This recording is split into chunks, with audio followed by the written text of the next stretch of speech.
Next 9 news में आपका बहुत बहुत स्वागत है। मैं हूं आपके साथ अबरारुल हक रहमान। क्या मल्लिकार्जुन खड़गे ही राजस्थान के मामले का हल निकाल पाएंगे? क्या वो पार्टी के अध्यक्ष होने के नाते यहाँ पर सीधे तौर पर जो है इस बड़े मुद्दे का निचोड़ समझकर इस पूरे मामले को जो है सही ढंग से हल करते नजर आएंगे? फिलहाल इसको लेकर के कहा जा रहा है कि जो प्रदेश में इस वक्त राजनीतिक शहमात का खेल चल रहा है, उस पर मल्लिकार्जुन खड़गे की बारीक नज़र बनी हुई है, जिसको लेकर के वो जल्द ही जो है फैसला सुना सकते हैं। लेकिन इस बीच सचिन पायलट ने इस पूरे मुद्दे को लेकर के अपने पक्ष को रखा और कई तरह के बड़े दावे कर दिए हैं।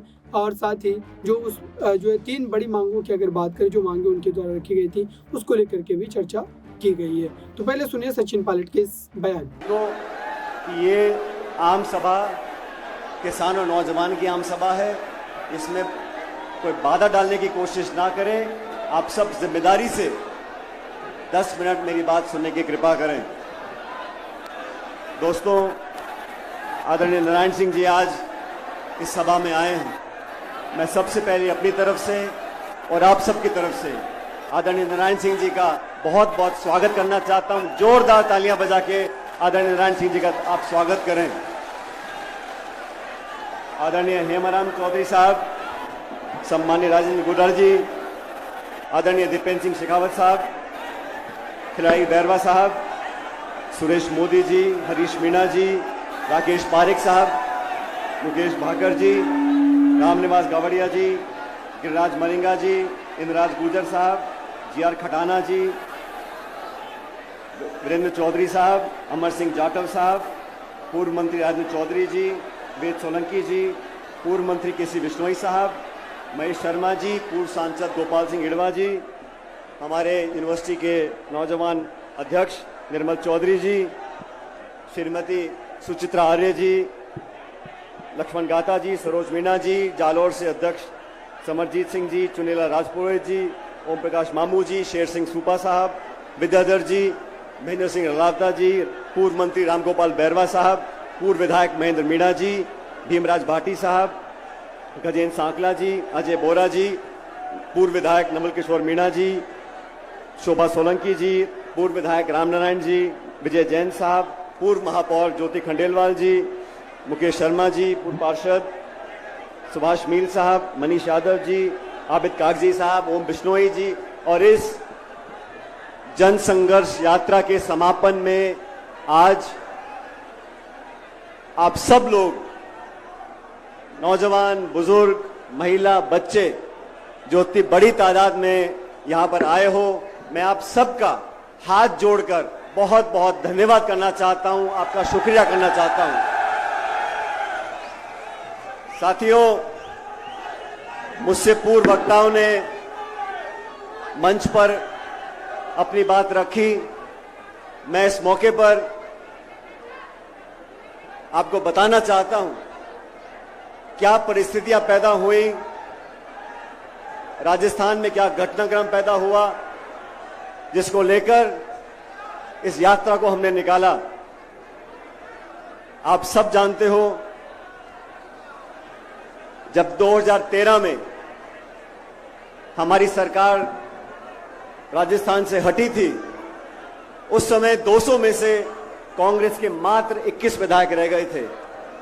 उस समय सोनिया गांधी जी, राहुल गांधी जी ने, मैं केंद्र सरकार का मंत्री था, मुझे जिम्मेदारी दी कि राजस्थान में पार्टी का बहुत बुरा हाल हो गया, आपको जाके पार्टी का अध्यक्ष बनना है।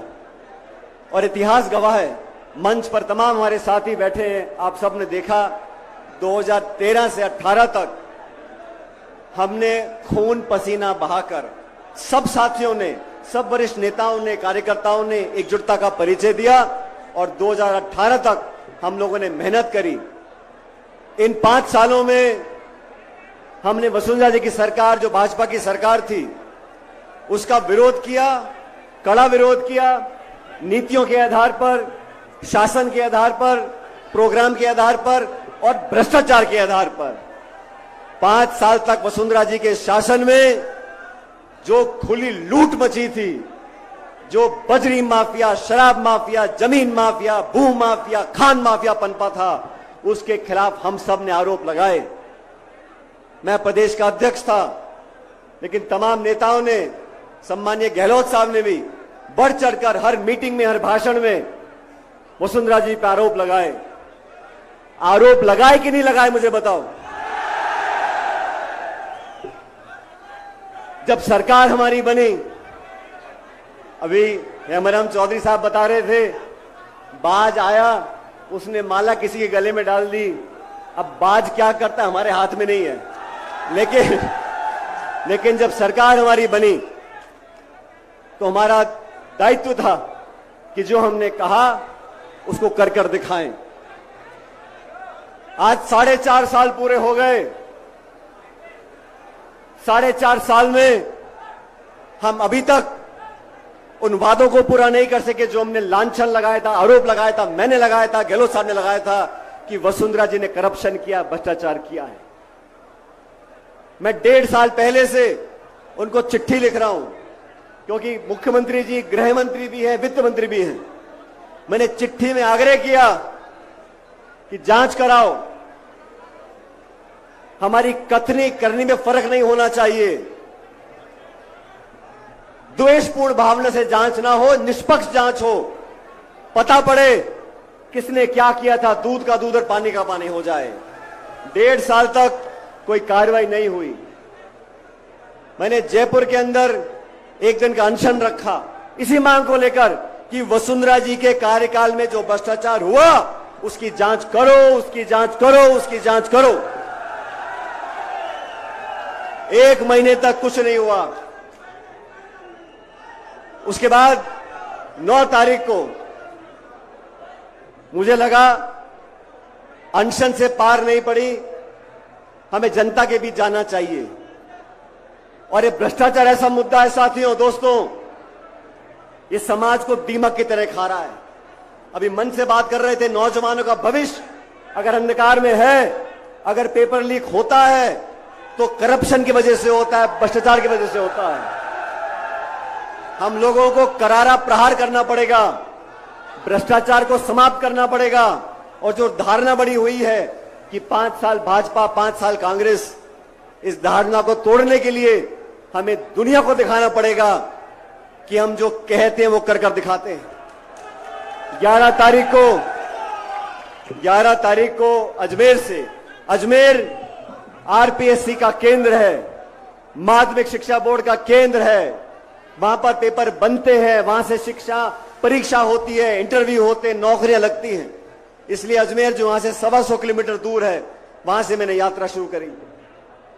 मुझे कुछ पत्रकारों ने बोला, यात्रा कर रहे हो, गर्मी बहुत है, मई का महीना है,